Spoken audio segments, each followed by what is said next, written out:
La mayoría de las veces cuando nos topamos con datos puros, vemos, bueno, un montón de números, filas, columnas. Y seamos sinceros, así a simple vista pueden ser bastante intimidantes. El verdadero reto no es solo tener los datos, sino hacer que nos hablen, que cuenten algo. Y ahí está la gran pregunta, ¿no? ¿Cómo agarramos esa montaña de números que a veces parece súper densa y compleja? Por ejemplo, fíjense en esto. Es una tabla sacada de un estudio real.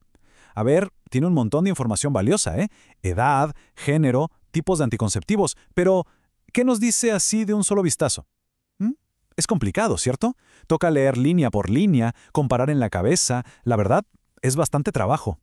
¿Y lo transformamos en una historia que sea clara, que se entienda al toque? Bueno, es justo ahí donde entra la magia de la visualización de datos. Lo que necesitamos es como un traductor, algo que pase del lenguaje de los números a un lenguaje visual. Y esa herramienta son los gráficos. Miren nada más. Con un simple gráfico de barras, de repente, la historia que estaba escondida en esa tabla salta a la vista. ¡Pum! El orientador 1 atiende a muchísimos más estudiantes, se ve al instante, sin hacer cálculos, sin dudas, es directo y súper potente. Bien, ahora sí, vamos a meternos de lleno en este tema. Pensemos en esto. Las tablas son geniales para organizar los datos, sí, pero los gráficos son los que les dan vida, los que les dan un significado real. Nos dejan ver patrones, tendencias, analizar cómo se comporta una variable de una forma mucho más rápida. Y esta es la idea clave de todo lo que vamos a ver hoy. Los gráficos no son un simple adorno, ¿eh? No están ahí solo para que el reporte se vea más bonito. Son herramientas súper poderosas para contar historias, para descubrir cosas que no veíamos y sobre todo para comunicar lo que encontramos de forma clara. Ok, empecemos a explorar nuestra caja de herramientas. Primero, vamos a hablar de cómo visualizar datos continuos, o sea, esas variables que pueden tomar cualquier valor dentro de un rango, como la edad de una persona, el tiempo que tarda algo o el peso. Para esto, el histograma es nuestro caballito de batalla. Es la herramienta principal para poder ver la forma que tienen nuestros datos. Básicamente, nos dibuja cómo se distribuyen todos los valores a lo largo de un espectro. Y entenderlo es más fácil de lo que parece. En el eje de abajo, el horizontal, agrupamos los datos en rangos, en intervalos, y en el eje vertical simplemente contamos cuántos datos caen en cada uno de esos grupitos.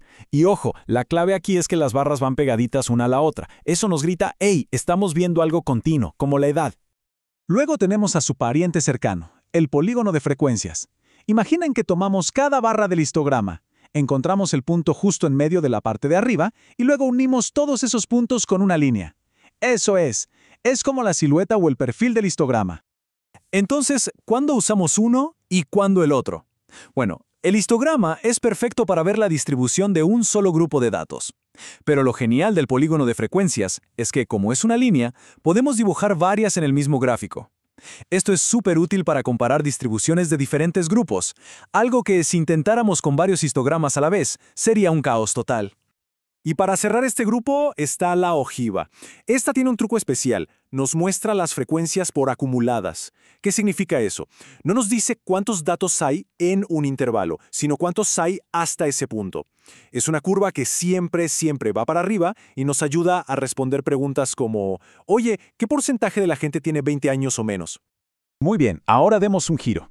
¿Qué pasa cuando los datos no son un rango continuo, sino que vienen en cajitas separadas, en categorías?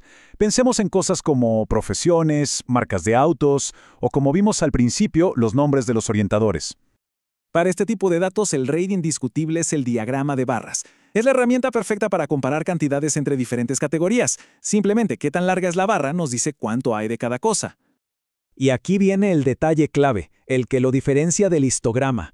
En un diagrama de barras, las barras están separadas, siempre. Ese espacio entre ellas es súper importante, porque visualmente nos está diciendo, hey, esto no es continuo, estamos comparando cosas distintas. Es un pequeño detalle, pero cambia todo el significado. Y claro, no podemos olvidarnos del famosísimo gráfico circular, de pastel, de torta, como le quieran decir. Este gráfico tiene una misión muy específica, y solo una. Mostrar cómo un total, un 100%, se divide en partes. Cada rebanada del pastel es el porcentaje de una categoría. Pero, mucho cuidado, el gráfico de pastel viene con una regla de oro. La fuente es muy clara en esto. Si hay más de 4 categorías, mejor no usarlo, ¿Por qué? Porque con demasiadas rebanadas se convierte en un desastre ilegible, es súper confuso.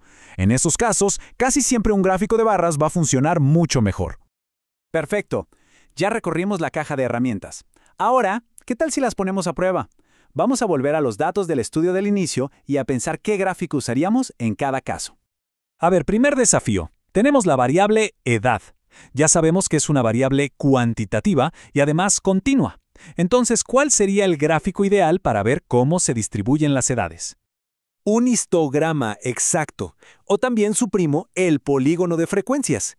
Con él podríamos hacer grupos de edades, no sé, de 15 a 17, de 18 a 20, etc., y ver cuánta gente hay en cada grupo.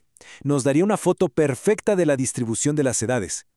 Bien, segundo caso. Ahora pensemos en la variable tipo de anticonceptivo. Tenemos píldora, inyección, preservativo. Son categorías, ¿no? Es una variable cualitativa. Entonces, ¿cuál es la mejor manera de mostrar cuántos usan cada uno? Un diagrama de barras, por supuesto. Sería perfecto para poner un método al lado del otro y comparar fácilmente cuántas personas usan cada uno. Al instante sabríamos cuál es el más popular y cuál es el menos común. Y todo esto nos lleva a la reflexión final. Porque saber elegir el gráfico correcto no es solo una cuestión técnica de estadística, es algo más. Es tener el poder de comunicar ideas, a veces muy complejas, de una manera súper sencilla. Y claro, ese poder trae consigo una gran responsabilidad. Piénsenlo así, un buen gráfico saca una verdad a la luz, puede inspirar a tomar una decisión o simplemente aclarar una duda. Pero un gráfico mal elegido puede hacer todo lo contrario, puede confundir, engañar u ocultar lo importante. Así que al final, la pregunta no es solo ¿qué gráfico uso? La verdadera pregunta es ¿cuál es la historia que mis datos merecen contar y cómo la cuento de la forma más clara y honesta posible?